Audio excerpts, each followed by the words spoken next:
네, 안녕하세요. 제가 오늘 발표할 논문은 SegNext Rethinking Convolutional Attention Design for Semantic Segmentation으로 이전에 지금까지 많이 발전해오던 트랜스포머가 아닌 다시금 컨볼루션 네트워크의 가능성을 보여준 논문입니다. 그래서 NIPS 2022년도에 나온 논문입니다. 목차는 다음과 같이 논문 순서대로 가도록 하겠습니다. 앞서 저자분에 대해 잠깐만 보고 넘어가자면 이분은 지금 현재 칭화대학교에서 PhD로 과정 밟고 계신 분인데요. 이 논문 이전에도 어텐션 메커니즘에 대한 서베이도 쓰실 만큼 좀 관심을 많이 갖고 계신 것 같고 컴퓨터 비전과 시멘틱 세그멘테이션을 좀 연구하고 계신 것 같습니다. 인트로덕션부터 시작을 하자면요. 일단 이 저자분께서 시멘틱 세그멘테이션을 지금 최근 들어서 많이 하고 있는 트랜스포머나 다양한 모델들이 있는데 이 모델들에 대한 특징을 조사를 하셨습니다. 그래서 이때 각각의 모델들이 갖고 있는 큰 특징을 대충 축약을 했을 때 이렇게 4가지로 분류가 되었는데요. 첫 번째는 대부분 백본 자체가 강력한 경우가 많고, 두 번째로는 멀티스케일 인포메이션을 각각 많이 뽑아내는 특징, 그리고 세 번째로는 스페이셜 어텐션과 마지막으로는 컴퓨테이셔널 컴플렉시티가 많이 줄고 있다는 거를 보셨습니다. 그래서 아무래도 시멘틱 세그멘테이션 같은 경우에는 한 씬에서 여러 개의 클래스들을 다 각각 찾아내야 되기 때문에 멀티스케일 부분이 좀 많이 작용이 되고 있는데요. 이 각각 4가지의 분류로 봤을 때 지금껏 소타하거나 좋은 성능을 보였던 세그멘테이션 모델들을 봤을 때 다음과 같이 나왔습니다. 그래서 저자분은 이 4가지 모두를 충족할 수 있는 네트워크로 SegNext를 디자인을 하셨고요.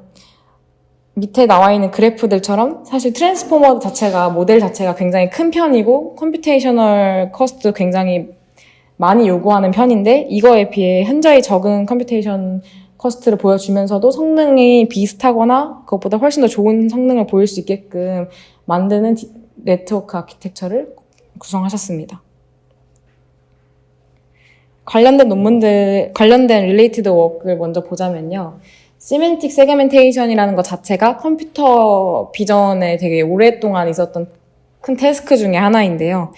지금 최근에 들어서 대부분의 아키텍처는 보통 인코더, 디코더 형식으로 되어 있습니다. 그래서 인코더 처음에 이제 이미지의 대표적인 특징들을 추출해야 되는 중요한 부분을 트랜스포머라는 강력한 백본으로 넣고 마지막 뒷부분을 보통 컨볼루션 네트워크를 쓰거나 다른 디코더를 쓰는 방식으로 이루어져 있는데요. 이 저자분은 굳이 인코더에 트랜스포머를 넣어야 할까라는 방식으로 이제 이 구조를 뒤바꾸게 됩니다. 그래서 앞부분을 컨볼루션 네트워크로 바꾸고 뒤를 트랜스포머에서 주로 사용하는 디코더로 바꾸게 되었습니다. 아무래도 트랜스포머를 만약에 이렇게 VIT가 등장하면서 비전에도 트랜스포머가 많이 쓰였지만 원래 NLP에서 쓰던 그 습성이 그대로 내려오게 되면서 이미지 패치를 아무래도 시퀀스로 하나의 1D처럼 사용을 하기 때문에 2D가 갖고 있는 이미지에 그런 스페이셜한 인포메이션이 많이 주는데 이거를 인코더에 컨볼루션을 커널 바이 커널로 쓰면서 좀 많이 키운 느낌입니다. 그리고 이분이 CNN으로 넘기면서 많이 걱정을 하신 게 아무래도 컨볼루션 네트워크 자체가 아무리 스페이셜한 정보들을 많이 뽑아낼 수 있다고 한들 커널이 크면 클수록 좋아지는 성능이지만 그만큼 컴퓨테이셔널한 게 너무 그 계산량이 많이 증가한다는 부분이 좀 큰 한계점으로 있었던 것 같습니다. 그래서 참고한 이 저자분이 많이 영감을 받고 참고한 논문이 옆에 제가 좀 작게 올려놓은 논문인데요. 우리가 원래 알고 있는 CNN 구조에 있는 K by K, 그러니까 정사각형 모양의 커널이 아니라 여기는 스트라이프 형식의 커널을 사용했다라고 얘기를 하는데요. 그러니까 K by K를 약간 행렬을 분해하듯 찢은 것처럼 K by 1이랑 1 by K를 연이어서 컨볼루션 네트워크를 만들어서 파라미터 수를 확 줄인 방식으로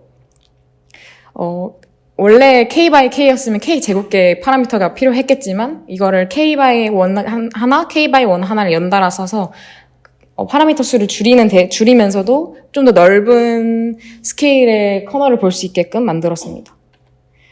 두 번째로는 어텐션 메커니즘인데요. 컨볼루션만 사용을 해도 성능이 좋아지지 않아서 이 어텐션 메커니즘도 같이 착안을 해서 갖고 오신 것 같습니다. 어텐션에 대해서 간단하게 설명을 하자면 제가 이해한 바로는 첫 번째는 이제 쿼리, 키, 밸류라는 세 가지에 대해서 각각의 쿼리와 키 간의 어텐션을 계산을 하게 됩니다. 그러니까 어떤 관계를 갖고 있는지 릴레이션십을 계산을 했을 때 이 각각의 여기서는 어텐션 스코어라고 보통 표현을 하는데요. 얼만큼 집중을 해야 하는지에 관한 밸류 값들이 나오고 이거를 웨이티드 썸을 해서 결국 마지막으로는 이 원래 갖고 있는 쿼리 키 밸류에 대해서 어떤 밸류들에 초점을 둬야 되는지, 원래 NLP였다면 이 단어들 중에 어떤 단어들이 지금 넣은 단어들과 연관이 있는지였다면 컴퓨터 비전에는 이 이미지의 어떤 부분이 지금 현재 이 클래스와 연관이 되어 있는지에 초점을 맞췄다고 생각을 하시면 될 것 같습니다. 그래서 수식으로 쓰면 좀 간단하게 표현이 되는데 x를 인풋이라고 생각을 했을 때 리니어 처리를 하는 x를 쿼리 키 밸류라고 했을 때 이거에 대한 QK의 닷 프로덕트 연산 후에 소프트믹스 처리를 한 걸 밸류 값과 다시 이렇게 가중합을 해서 이걸 어텐션 값으로 보통 사용을 합니다. 그리고 이게 어텐션 메커니즘이 컴퓨터 비전에 오면서 또 이렇게 어디에 초점을 두냐에 따라 또 더 달라진다고 하는데요. 이미 랭귀지처럼 1D가 아니기 때문에 이미지에 이제 어디에 초점을 둬서 어떤 도메인에 초점을 둬서 어텐션을 볼 거냐에 따라 달라지는데, 말 그대로 채널에 초점을 둘 건지, 아니면 스페이셜에 초점을 줄 건지, 템퍼럴이나 브랜치에 각각 어떻게 초점을 둘 건지에 따라 달라집니다.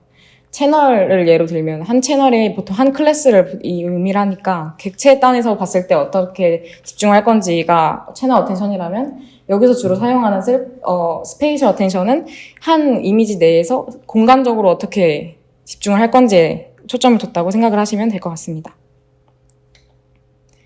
근데 사실 이 논문이 나오기 전에 이 저자분이 이미 비주얼 어텐션 네트워크를 하나 만드신 적이 있습니다. 그래서 이 비주얼 어텐션 네트워크도 앞서 말했던 특징들을 고스란히 다 갖고 있어요.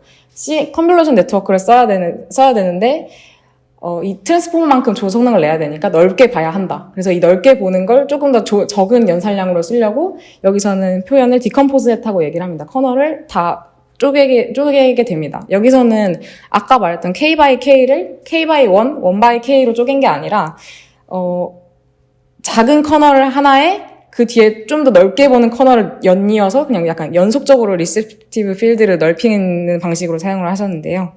이렇게 해서도 사실 연산량이 많이 줄었지만 아마 비교적 전보다는 좀 많았을 거라고 생각을 합니다. K by K를 찢은 것보다는 좀 더 많았을 거라고 생각이 듭니다. 아까 말씀드렸던 비주얼 어텐션 네트워크를 도식화하면 이것 좀 보기 쉽게 간단하게 요약이 되는데요. 저 하나가 어텐션이고 저게 이 중간에 있는 LKA라고 표현되는 Large Kernel Attention에 들어가게 되는 부분입니다. 그래서 뎁스와이즈 컨볼루션과 뎁스와이즈 딜레이션 컨볼루션과 포인트와이즈를 각각 연이어서 했을 때 다시 웨이티드 썸을 해서 어텐션을 계산을 했지만 여기서는 단일 모듈로 사용을 했기 때문에 멀티 스케일을 고려하지 않은 그냥 라지 커널과 어텐션까지만 적용을 하는 부분이었습니다. 그래서 제가 생각하기로는 아마 비주얼 어텐션 네트워크 이후에 멀티 스케일까지 고려를 해서 세그넥스트가 고안이 된 게 아닐까 생각이 듭니다. 그래서 인코더를 보면 사실 앞에 있는 구조와 거의 비슷하게 짜여져 있습니다. 딱 달라지는 부분은 아까 말했던 LKA가 들어가는 부분이 MSCA, 멀티스케일 컨볼루션 어텐션으로 바뀐 거라고 생각을 하시면 되는데요. 옆에 있는 MSCA 구조를 보면 앞서 말씀드린 것처럼 K by K 커널을 K by 1, 1 by K로 쪼개고 그걸 멀티스케일로 보기 위해서 각각의 다른 커널 사이즈로 이렇게 병렬 처리를 했습니다. 그래서 이거를 나머지는 거의 똑같이 앞에 LKA 방식과 똑같이 어텐션을 취하게 되고요. 이렇게 해서 인코더가 작동을 하게 됩니다. 그리고 생각보다 디코더는 많이 가벼운 편인데요. 여기 저자분이 말씀하시기로는 디코더는 사실 최대한 가벼운 라이트 웨이트로 쓰려고 노력을 하셨다고 합니다. 그래서 여기서 보여주는 세 가지 중에 제가 맨 마지막 박스 쳐놓은 부분이 여기 실제로 사용된 디코더 형식인데요. 맨 앞에 A에 써있는 게 원래 트랜스포머 기반의 세그멘테이션 디코더 부분에 들어가는 부분이었다고 합니다. 그래서 아무래도 트랜스포머 자체에 각각의 스테이지마다 뽑아내는 피처 맵을 다 각각 넣어서 디코더가 마지막 최종 결과를 냈었고요. 앞에는 그것보다 좀 더 간단한 아키텍처의 인코더에서 사용됐던 디코더 형식이라고 합니다. 근데 이 C번 같은 경우에는 이제 원래 트랜스포머 자체처럼 다 갖다 쓰지 않고요. 컨볼루션의 특징을 좀 살려서 디코더를 좀 수정하신 것 같은데 맨 앞단에 있는 스테이지 1의 피처 맵은 따로 쓰지 않습니다. 저자분이 언급하시기로는 맨 앞단 컨볼루션 네트워크로 봤을 때 맨 앞단에서 나오는 피처 맵은 오히려 성능을 떨어뜨린다고 판단을 하셔서 쓰지 않으셨다고 합니다. 여기까지가 메소드 설명이었는데요. 사실 메소드 설명 자체가 논문에서도 한 2페이지 정도밖에 안 될 정도로 2페이지가 꽉꽉 찬 것도 아니고 약간 1페이지 정도 될 만큼 구체적인 수식 설명이나 이런 건 거의 없습니다. 거의 아이디어에 가깝기 때문에 아이디어가 좀 좋았던 거에 가깝기 때문에요. 그래서 여기서는 방대한 양의 실험을 하셨습니다. 웬만한 소타에 다 실험을 하신 것 같은데요. 첫 번째로 이제 이미지 데이터셋에 따라서 소타에 대한 어큐러시와 MIOU를 테스트 하셨는데 여기서도 가장 좋게 성능이 나왔고 이제 각각의 브랜치랑 어텐션을 넣는지 안 넣는지가 정말 이 모델이 효과적인지도 보여주신 에빌레이션 테스트도 진행하셨고 이전에 만들었던 LKA와 MSCA랑 비교를 했을 때 멀티스케일 한 게 훨씬 좋은지도 직접적으로 비교를 해주셨습니다. 그래서 퀄리티 면에서 봤을 때 이전에 있던 세그포머랑 비교를 했을 때도 굉장히 작은 오브젝트들도 다 잘 세그멘트한 걸 볼 수 있고요. 다른, 이제 AD20K나 시티스케이프나 코코 같은 각각 정말 다른 도메인들의 이미지 데이터셋에 있는 소타들과 비교했을 때도, 플롭스도 낮은 편이면서도 성능은 월등히 좋은 걸 볼 수 있습니다. 이것도 마찬가지로 소타들과 비교한 자료입니다. 그래서 컨클루전과 디스커전 같은 경우에 이제 사실 트랜스포머가 굉장히 많이 쓰이고 있는 반면에 컨볼루션 네트워크를 굉장히 효과적으로 많이 잘 사용하신 것 같고요. 그럼에도 불구하고 트랜스포머보다 훨씬 좋은 성능이 나온 모델이지 않나라고 생각이 들어서 앞으로 CNN의 어텐션과 쓰는 논문들이 좀 많이 나오지 않을까라고 생각이 들게 되었습니다. 이상 발표 마치도록 하겠습니다. 감사합니다.